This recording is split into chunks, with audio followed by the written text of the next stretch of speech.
5 वटा Google डक्सको tricks जुन तपाईलाई थाहा भयो भने तपाईको आधा काम नै सजिलो हुन्छ है त। गुगल डक्स त राइटर, स्टुडेन्ट्स वा वर्किङ प्रोफेसनलको गो टु एप नै भइसक्यो। तर यही टुल चलाउन पनि कसैलाई अलिक गाह्रो भइरहेको हुन सक्छ। त्यसैले आज म तपाईलाई 5 वटा सर्टकट ट्रिक्सहरू भन्न जाँदैछु जसले तपाईको आवश्यकता अनुसार कामहरू सजिलो बनाउँछ र भिडियो अन्तिमसम्म हेर्नेको लागि एउटा बोनस टिप पनि छ है त।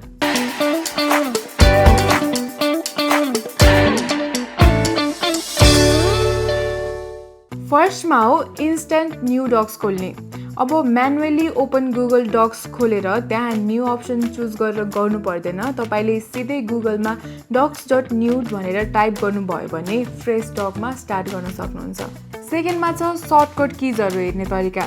डक्सको सर्टकट किज थाहा पाउन तपाईलाई कसैको भिडियो हेर्न पर्ने जरुरत नै छैन। तपाईले सिर्फ किबोर्डमा कन्ट्रोल की +/ प्रेस गर्नुभयो भने स्क्रिनमा सबै सर्टकट किजहरूको लिस्ट एकै ठाउँमा सो भइहाल्छ।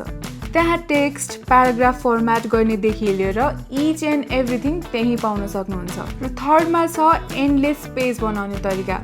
तपाईलाई केही लेख्दा लेख्दै पेज ब्रेक गर्न छैन भने चाहिँ तपाईले एउटा सिंगल पेज बनाउन सक्नुहुन्छ।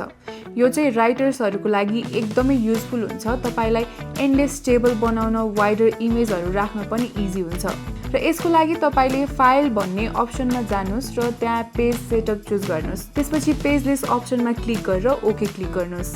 र फोर्थमा छ रिटन डकुमेन्ट ट्रान्सलेट गर्ने तरिका। जस्तै तपाईले इङ्ग्लिसमा लेख्नुभयो, अब तपाईलाई त्यसको नेपाली भर्जन चाहिएको छ भने नि त्यसलाई इजिली ट्रान्सलेट गर्न मिल्छ। आफूले ट्रान्सलेट गर्नुपर्ने सबै टेक्स्टलाई सेलेक्ट गर्नुस् र टुल्स भन्ने अप्सनमा जानुस्। त्यहाँ ट्रान्सलेट डकुमेन्ट भन्ने अप्सन चुज गर्नुस् र त्यहाँ कुन ल्याङ्ग्वेजमा ट्रान्सलेट गर्ने त्यो चुज गर्नुस्। जस्तै नेपाली। गुगल डक्सले आफै तपाईको न्यू ट्रान्सलेट गरेको अर्को डक्स बनाइदिन्छ। र अब लास्टमा छ टाइप नगरी नै टाइपिङ गर्ने तरिका। तपाईलाई टाइप गर्न अल्छी लाग्यो भने वा अरू ल्याङ्ग्वेज जस्तै नेपालीमा टाइप गर्न मन लाग्यो भने टुल्स अप्सनमा गएर भोइस टाइपिङ सेलेक्ट गर्नुस् र त्यहाँबाट भोइस टाइपिङ सेलेक्ट गरी त्यसमा कुन ल्याङ्ग्वेजमा लेख्ने सेलेक्ट गर्नुस् र तपाईले अब बोलेको कुरालाई डक्समा इजिली देख्न सक्नुहुन्छ। र लास्टको एउटा बोनस टिप चाहिँ बोलेरै नेपालीमा टाइप गर्ने अरू प्लेटफर्म जान्न मन छ भने चाहिँ हामीले पहिले यसबारेमा भिडियो बनाइसकेका छौँ। त्यसैले भिडियोको आई बटनमा गएर तपाईले त्यहाँ गएर हेर्न सक्नुहुन्छ। यस्तै आइसिटी सम्बन्धी जानकारीको लागि आइसिटी ज्ञानलाई फलो गर्नुहोला। धन्यवाद।